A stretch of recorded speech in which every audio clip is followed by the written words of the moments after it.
ത്രിയേക ദൈവത്തിൻ്റെ അതിപരിശുദ്ധ നാമം വാഴ്ത്തപ്പെടുമാറാകട്ടെ.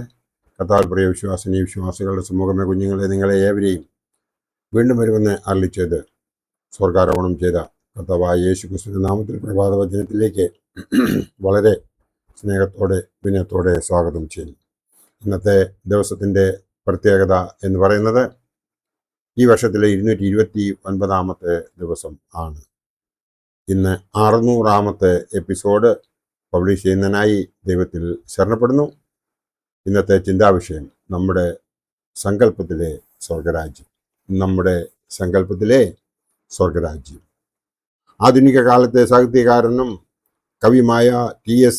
എലിയറ്റ് ലോകത്തെ നോക്കിക്കൊണ്ട് ഒരു മഹാകാവ്യം എഴുതിയപ്പോൾ അതിന് മലിനസ്ഥലം യാ വേസ്റ്റ് ലാൻഡ് എന്നാണ് പേരിട്ടത്. ഇത് മനുഷ്യനും നൽകിയ വിളിപ്പേരാണെന്ന് പറയുന്നവരുമുണ്ട്. എല്ലായിടത്തും മലിനസ്ഥലമാകുന്നുവെന്ന ഓർമ്മപ്പെടുത്തലാണ് ഈ മഹാകാവ്യം. മോടി പിടിപ്പിച്ചിരിക്കുന്ന വർണ്ണാഭമായ സ്ഥലങ്ങളിൽ പോലും മാലിന്യങ്ങൾ പെരുകുന്നു എന്ന യാഥാർത്ഥ്യം ലോകത്തെ ഓർമ്മിപ്പിക്കുകയാണ്. മലിനസ്ഥലത്തിൻ്റെ പ്രത്യേകത വേണ്ടാത്തവ അല്ലെങ്കിൽ പാഴ്വസ്തുക്കൾ ഉപേക്ഷിക്കുന്ന ഇടമാണ്. മനുഷ്യന് വിലയില്ലാതെ പിഞ്ചുകുഞ്ഞുങ്ങളെ പോലും മാലിന്യ കൂമ്പാരങ്ങളിൽ വലിച്ചെറിയുന്ന നായ്ക്കളും മനുഷ്യരും ഒരു നേരത്തെ ആഹാരത്തിനായി ആശ്രയിക്കുന്ന മാലിന്യ കൂമ്പാരത്തിന്റെ അവകാശികളാണോ നാം? ദൈവരാജ്യം വലിച്ചെറിയുന്ന അനുഭവമല്ല, വിതറുന്നതിൻ്റെ ആനന്ദം നൽകുന്നതാണ് എന്ന് നമുക്ക് മനസ്സിലാകും. മലിനസ്ഥലം, ദുർഗന്ധം വമിക്കുന്ന നായ്ക്കൾ, കടിപിടികൂടുന്ന മാലിന്യജലം, കെട്ടിക്കിടക്കുന്ന പുക, ഉയരുന്ന പാഴ്വസ്തുക്കൾ കൂട്ടിയിരിക്കുന്നതാണെങ്കിൽ നല്ല നിലം ക്രമീകൃതവും അനേകം വർഷങ്ങളിലെ നാട്ടറിവുകളും കേട്ടറിവുകളും മൂലം ഇളക്കിയിട്ടിരിക്കുന്നതുമായ സ്ഥലമാണ്. നല്ല നിലത്തെക്കുറിച്ചുള്ള ഓർമ്മകൾ നമ്മെ തന്നെ നമ്മുടെ ജീവിതത്തിൽ നിന്ന് നഷ്ടപ്പെട്ടിരിക്കുന്നു. ഹരിതാഭമായ നെൽവയലുകൾ നമുക്ക് ഇല്ലാതെയായി എന്നുള്ള വിവരം നമ്മൾ വയലിലേക്ക് നോക്കുമ്പോൾ നമുക്ക് മനസ്സിലാക്കുവാൻ സാധിക്കും. കാണുന്നതും നിരീക്ഷിക്കുന്നതുമായ ഇടങ്ങളിലെല്ലാം ഭീകരവും അപജയങ്ങളും ഉള്ളതുമായ കാഴ്ചകൾ ആണ് നാം കണ്ടുകൊണ്ടിരിക്കുന്നത്. അത് നമ്മുടെ മനസ്സിനെയും ചിന്തകളെയും സ്വാധീനിക്കുന്നു എന്നുള്ളതാണ് യാഥാർത്ഥ്യം. കോട്ടയത്ത് സുവർണം 2015 എന്ന പേരിൽ കേരള സർക്കാരിന്റെ ആഭിമുഖ്യത്തിൽ അതിവിപുലമായ രീതിയിൽ ഒരു സാംസ്കാരിക സംഗമം നടത്തിയപ്പോൾ എന്നെ ആകർഷിച്ചത് മാമൻ മാപ്പിള ഹാളിൽ ക്രമീകരിച്ചിരുന്ന ചിത്ര പ്രദർശനമായിരുന്നുവെന്ന് എനിക്ക് പറയുവാൻ സാധിക്കും. 100 കണക്കിന് ആളുകൾ കണ്ട ചിത്ര പ്രദർശനത്തിൽ പ്രാദേശിക കവാടത്തിനരികിൽ ഒരു ചിത്രം പ്രദർശിപ്പിച്ചിട്ടുണ്ടായിരുന്നു. ചിത്രത്തിന്റെ അരികിൽ ചിത്രകാരനും ഉണ്ടായിരുന്നു. കറുത്ത ഇരുണ്ട ചിത്രപ്പെട്ട ജീവിതാനുഭവങ്ങൾ കോർത്തിണക്കിയ ചിത്രം. നിലത്ത് ചില ഹരിത നിറങ്ങൾ കോരിയിട്ടിട്ടുണ്ടെങ്കിലും മരങ്ങളുടെ ഇലകൾ പോലും കറുത്താണിരിക്കുന്നത്. ഒരു ഇല മാത്രമുള്ള മരത്തിൽ ആ ഇലയും കുറഞ്ഞിരിക്കുന്നു. തലകൾ വേർപെട്ട രൂപങ്ങൾ. പ്രദർശനം കാണുവാൻ എത്തിയവർ ചിത്രകാരനോട് ചോദിച്ചു, ഇത് യാഥാർത്ഥ്യം ഇല്ലാത്ത പെയിന്റിംഗ് ആണ് പോയല്ലോ, ഇലകൾക്ക് എങ്ങനെയാണ് കറുത്ത നിറം നൽകുന്നത്? ചിത്രകാരൻ വളരെ വിനയാന്വിതനായി മറുപടി പറഞ്ഞു, ഒരു ചിത്രകാരൻ എന്ന നിലയിൽ ഞാൻ കാണുന്നതാണ് ആവിഷ്കരിക്കുന്നത്. ജീവിതത്തിൽ അവശേഷിക്കുന്ന പച്ചപ്പ് പോലും അപ്രത്യക്ഷമായി കൊണ്ടിരിക്കുകയാണ്.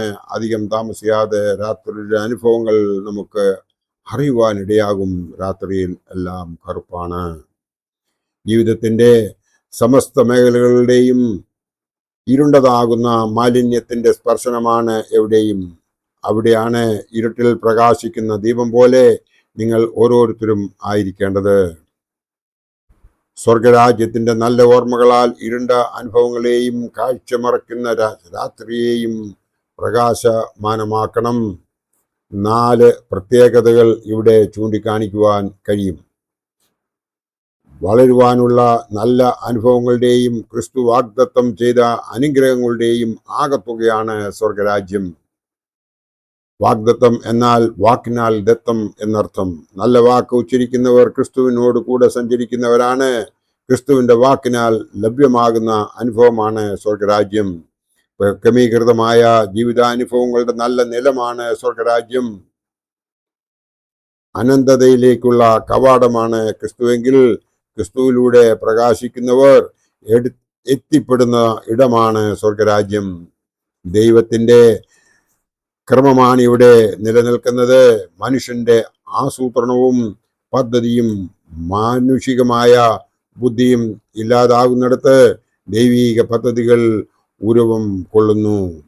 സകല ബുദ്ധിയെയും കവിയുന്ന ദൈവ സാന്നിധ്യത്തിന്റെ അനുഭവമാണ് സ്വർഗരാജ്യമെന്ന് നാം ശരിയായ രീതിയിൽ അതിനെ ഉറ്റുനോക്കിയാൽ നമുക്ക് മനസ്സിലാകും.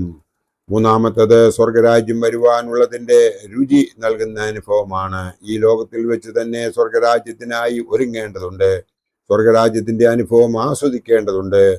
ബോൺ ഹോഫർ കഷ്ടതയുടെ നടുവിലൂടെ കടന്നു പോകുമ്പോൾ വരുവാനുള്ള നന്മ ആസ്വദിക്കുവാനുള്ള കാലം എന്ന് പറഞ്ഞ് ആശ്വസിപ്പിക്കുന്നുണ്ട്.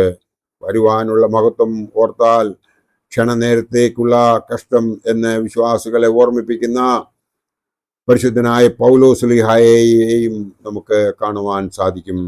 നാലാമത്തെ കാര്യമെന്ന് പറയുന്നത് സ്വർഗരാജ്യത്തിന്റെ വിത്ത് വഹിക്കുന്നവരാണ് നാം ഓരോരുത്തരും. മാനസാന്തരത്തിന്റെ ആദ്യപടി കൂടിയാണ്. മുള്ളും പാറയും വെയിലും പക്ഷിയും നൽകുന്ന അനുഭവങ്ങളെ മറികടന്ന് നല്ല നിലം കണ്ടെത്തുവാനും അവിടെ ദൈവത്തിന്റെ ക്രമമനുസരിച്ച് വിതയ്ക്കുവാനുമുള്ള അവകാശമാണ് നമുക്ക് നൽകുന്നത്. വിശുദ്ധ യോഹന്നാൻ എഴുതിയ 1-ാം ലേഖനം 3-ാം അധ്യായത്തിൽ സ്വർഗരാജ്യത്തിന്റെ വിത്ത് നിങ്ങളുടെ ഉള്ളിൽ തന്നെ ഉണ്ട് എന്ന് എടുത്ത് പറയുന്നു. നല്ല നിലം അന്വേഷിക്കുന്നത് സഞ്ചാരത്തിലൂടെയാണെങ്കിൽ നമ്മുടെ ഉള്ളിൽ തന്നെ ഉള്ള വിത്ത് കണ്ടെത്തുന്നതാണ് ആന്തരികം, അതായത് സ്വർഗരാജ്യം. അതാണ് ജീവിതത്തിന്റെ സാരം, ജീവന്റെയും. മാനസാന്തരം ബാഹ്യമല്ല. എണ്ണം പറയാവുന്നതോ വെളിയിൽ കാണിക്കാവുന്നതോ ഒന്നും അതിനോട് ചേരില്ല. ആന്തരികമായ ബലവും ഉൾക്കരുത്തും ശുദ്ധീകരണവുമാണ് ഒരു ചുവട് ക്രിസ്തുവിനോടൊപ്പം വയ്ക്കുവാനുള്ള തീരുമാനവും അപ്രകാരമുള്ള അനുഭവമാണ് മാനസാന്തരം. മാനസാന്തരപ്പെടുവീൻ എന്ന കൽപ്പനയെ അനുസരിക്കുന്നത് അനുഗ്രഹത്തിനും പ്രതിലോമമായി പ്രതികരിക്കുന്നത് നാശത്തിനും ഇടയാക്കുന്നു. സ്വർഗരാജ്യം സമീപിച്ചിരിക്കുന്നത് തിരിച്ചറിയുന്നതാണ് യഥാർത്ഥ മാനസാന്തരം എന്ന് പറയുന്നത്. അതിനായി നാം ചെയ്യേണ്ടത് നമ്മൾക്ക് ദിവസവും കിട്ടുന്നതായ ആ കൃപാവരങ്ങളെ ഓർത്ത് ദൈവത്തിന്റെ അടുത്തേക്ക് നാം നമ്മെ തന്നെ കൊണ്ടുചെല്ലുകയും അവന്റെ തൃപാദത്തിൽ നമ്മെ സമർപ്പിക്കുകയും ചെയ്യുന്നുവെങ്കിൽ ദൈവം നമ്മളുടെ എല്ലാ നല്ല കാര്യങ്ങളും ഈ ലോകത്തിൽ ജീവിച്ചിരിക്കെ ചെയ്ത് തന്നെ സാധിച്ചു തരുമെന്നുള്ളതിന് യാതൊരു സംശയവും ഉണ്ടാകുകയില്ല. എന്ന് മാത്രമല്ല, അനുഭവസ്ഥരായ നമ്മുടെ പിതാക്കന്മാർ എഴുതി വച്ചിരിക്കുന്നതും അവരുടെ വാമൊഴിയും നാം ശ്രദ്ധിക്കുന്നുവെങ്കിൽ നമ്മുടെ തലമുറകളിലൂടെ കൈമാറി വരുന്നതായ ആ വാമൊഴികൾ നാം കൃത്യമായി മനസ്സിലാക്കുന്നുവെങ്കിൽ ദൈവത്തിൽ നിന്നും ദൂരം നിൽക്കാൻ ആർക്കും സാധിക്കുകയില്ല.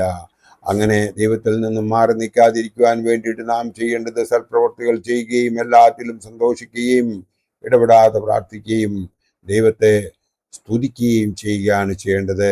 കാരണം നമ്മൾ ജീവിക്കുന്ന ഓരോ നിമിഷവും ദൈവം തന്ന ദാനമാണ് എന്ന് നാം ഒരിക്കലും മറക്കാതിരുന്നു കഴിഞ്ഞാൽ നമുക്ക് ദൈവത്തോട് ഒരു ഭയവും നമുക്ക് ദൈവത്തോടൊരു വിശ്വാസവും ഉണ്ടാകും എന്ന് മാത്രം ഈ അവസരത്തിൽ ഓർപ്പിച്ചുകൊണ്ട് സ്വർഗരാജ്യത്തിൻ്റെ സങ്കല്പം എന്താണ് എന്ന് നിങ്ങൾക്ക് മനസ്സിലായി കാണും എന്ന് മാത്രം ഞാൻ ഈ അവസരത്തിൽ ഓർപ്പിച്ചുകൊണ്ട് എൻ്റെ വാക്കുകൾ ഇവിടെ സംഹരിക്കട്ടെ. ദൈവം നമ്മളെ എല്ലാവരെയും അനുഗ്രഹിക്കട്ടെ.